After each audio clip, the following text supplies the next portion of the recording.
Well guys, it's not necessarily car stuff, but it is car stuff, because we got to get this done in order to sell the house, in order to have our money to do our trip. So my uncle dropped the sprayer off, and I'm gonna paint my house. Maybe I'll even do it today, I don't know. It's not overly windy, which makes it nice, so then my trailer and stuff don't get painted, the neighbors' cars don't get painted, we don't get sued, and yeah, that'd be pretty damn good, because then our profit stays in our pockets and not other places. So he got this he picked up this painter, this little sprayer dude right here, but it's never worked. But I think I found out the problem. I think the regulator, you turn this thing on, and as long as it's in bypass mode, it works, which means it bypasses the regulator, just has a cleaning mode. But as soon as you try to put it in spray mode, within a couple seconds the motor kicks off. So I started looking into the pressure regulator. Looks like the pressure regulator is messed up. Now the pressure regulator is just basically there's just a little knob in here that this guy sits on, this little gold piece sits on, then you got your spring for your tensioner, then you got your top piece, just like a fuel pressure regulator or anything else. And then you got this knob right here that you twist, and the more tension you put on that spring, the more pressure you get.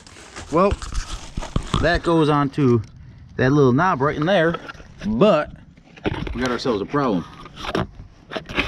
And it looks to me that it's screwed up. I don't know if these Allen heads are factory, or if, I don't know, if someone tried to screw my uncle selling this thing. But I went and cleaned out the regulator. It's definitely not as nice as the Air Motive one, I'll tell you that much. Now we'll reassemble this guy here. We gotta put that piece goes on first, then the spring, then our adjustment knobs, then this thing's got a little tensioner in it, a little set screw there. That's gonna screw on like so, I think. Should. There we go. Now when that locks down, that should be good like that. I'm gonna go through, I'm gonna tighten up these set screws here. If I was able to just fix this machine right here, it's gonna save us a whole lot of time. Our neighbor, really cool dude, has his own painting business, and we were thinking about just paying him, but unfortunately he's booked for the rest of the season, and maybe I'm impatient, but I don't want to wait that long. So let's see if this works.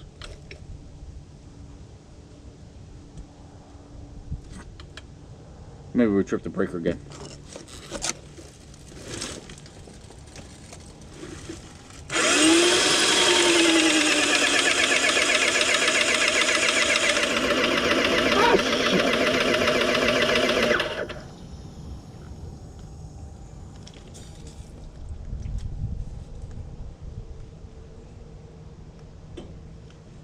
Well, my foot's wet.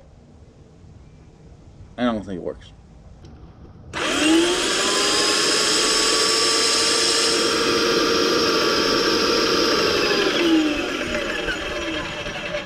That's a lot of pressure there. I'm thinking our regulator's still screwed up. Take it apart again.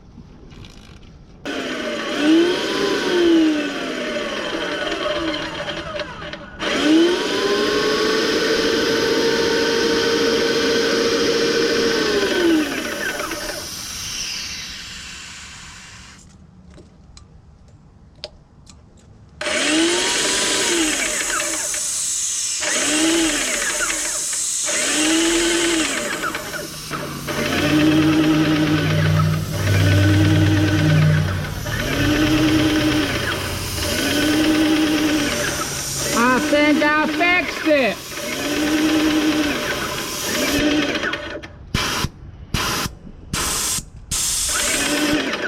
I just fixed the damn thing.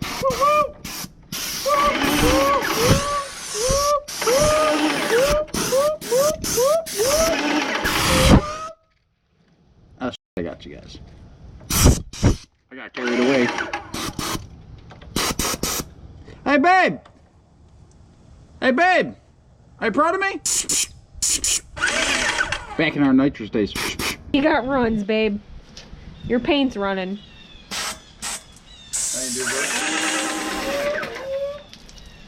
Of course I need to tighten this because it's only hand tight right now. We need to ask the neighbor what's a very forgiving color. Why is that? For when you're painting? No, I did good painting the inside.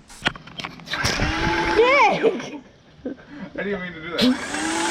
How did you not mean to? Can I do it once? No! Stop! And then we're gonna go take a picture, okay? Of the front of the house and see. Let Facebook decide what color it goes. Let Facebook decide the fate of our lives. I mean, that's basically what we're doing, babe.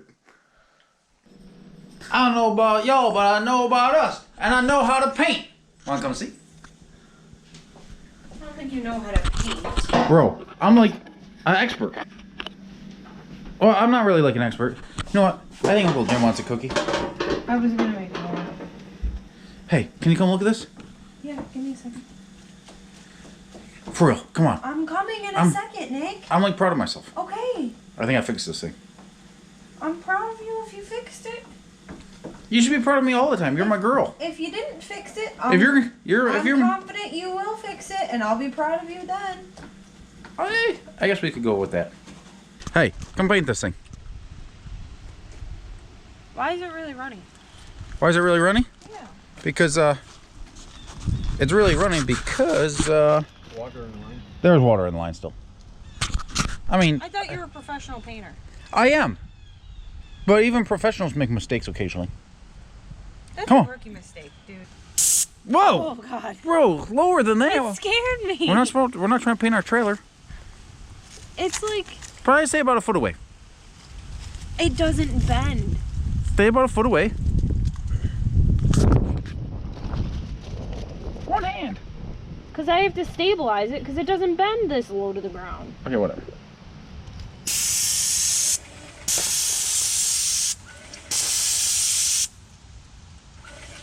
It's beautiful. Do it again. No, I'm trying to cook dinner. You did great. I think it's fixed, and I'm proud of you. Proud of you, babe. It's fixed, and we can paint our house now, and sell it, and get the beep out of New York State.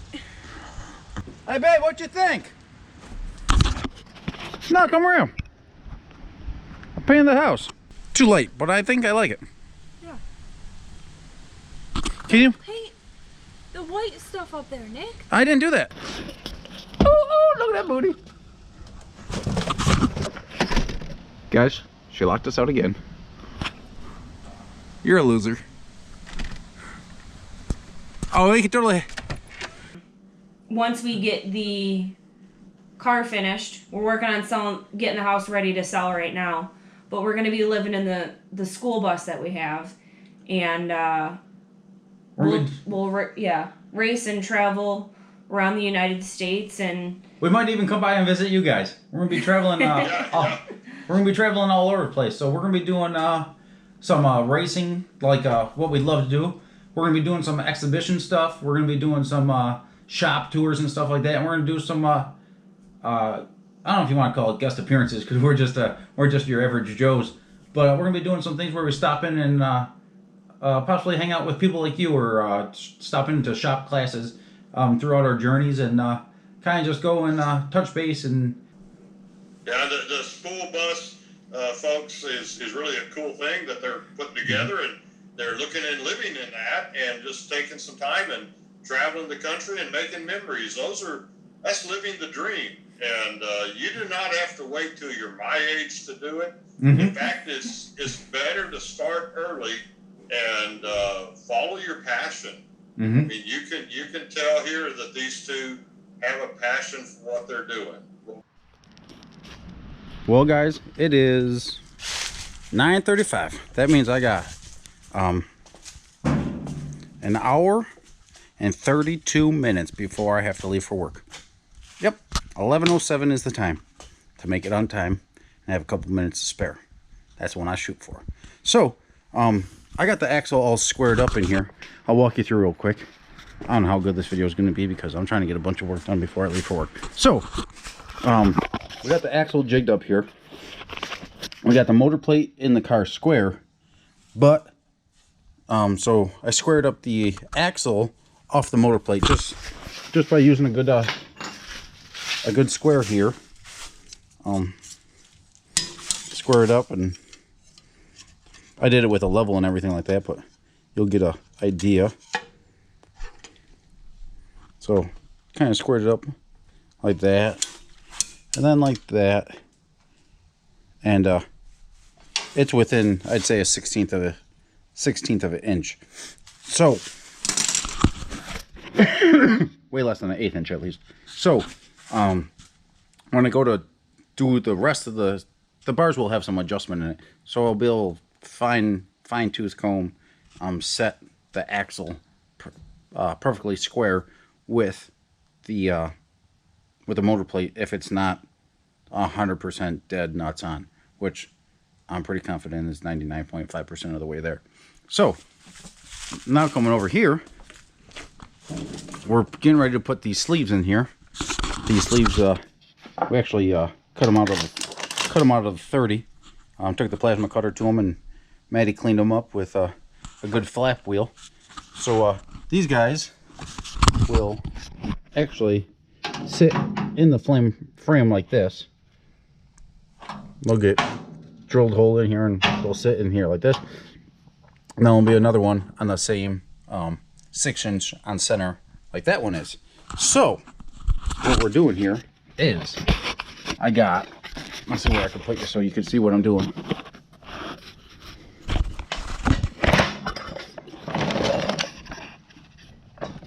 So guys, this 1-inch socket right here happens to fit this guy, this Heim, perfectly. There's literally no slopping it up, down, side to side, nothing. Okay, this needs to stick out. It's not fitting like that because that's on an extreme angle. It's actually sitting out just over 1 inch. It's gonna be about 1.25 inches, and believe it or not, boom, this socket is literally 1.25 inches long. Just happens to work out. Reached over into my socket bin over there and sets up perfectly. So with this 1-inch spacer, it puts the inside of this Heim right here at 34.5 inches inside to inside, the same distance as our axle. So this up in here like this, I marked my spot. Just like I said before, you know, it's a 3/8 hex head socket, so there's a diamond in there, right? You put the diamond straight up and down, and you got yourself a good marking point just for your line. Now you can see that there's, I don't know if you can see it or not, but there is a diamond in there. So then I went in with my mark and split it with my square right down the center. Okay, now I got to put a 1.5 inch hole in here because that's the outside diameter of the bushing that's going in here. Okay, 1.5 inches. So then I go in here, and you see there's the main hole that your arbor goes into, and your upper and lower hole.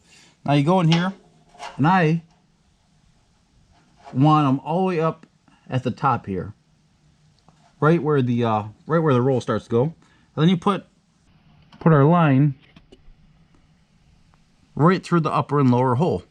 So I know that our hole's gonna be centered. And I went in there and marked it just with a good Sharpie. Go in there and mark your hole. So that right there is the center for our 4-bar setup. That hole right there is 24.5 inches back from this one, and it's on an angle. It's a several degree positive angle, so when the axle goes down full rotation, it's going to be on a slightly negative angle, but it'll leave plenty of room for our fenders and stuff like that we had on here, and so on and so forth. So doing a 4-bar setup is very crucial. It wasn't as critical to do a 4-link front suspension in the 30 because the 30 just had limited suspension travel with the way the way I built the car, it wasn't built for a whole lot of suspension travel. This car right here will have plenty of suspension travel. So a 4-bar 4-link suspension setup is very crucial, because as our axle articulates up and down, our layback on the axle, the spindle angle here will not change. So in doing so, it just basically makes the car a whole lot stable in layman's terms. We don't want to be changing our quote-unquote pinion angle if it was a rear end. Don't want to be changing the angle that our everything operates on. So our shocks will be on the same angle as it articulates. Our steering, everything's going to be on the same operating angle using a 4-link system. If I used a hairpin setup, hairpins work. A hairpin is like let's say a ladder bar setup. You'll have 2 points on the front and 1 point in the back, but it articulates on one fulcrum. So as you go up, the axle lays back more. As you come down, the axle leans forward. So on this setup, we run 8-degree layback. It's proven itself plenty good up to 185 miles an hour. And this car's probably going to go a little faster than that. We did 185 in the 30. Some land speed guys have gone well over 200 with a 8-degree layback and a solid axle car. Of course, their body geometry and stuff like that, their body aerodynamics is a whole lot better than what we're doing. But we can make some more power. So we'll make up for some of that. So that's what I'm going through. We'll go here, and then I'll mark 6 inches down, and we'll have our other bushings down here. So I'm going to go do the other side, and maybe I'll catch it before I go into work. Maybe I won't. I got my hands full tonight.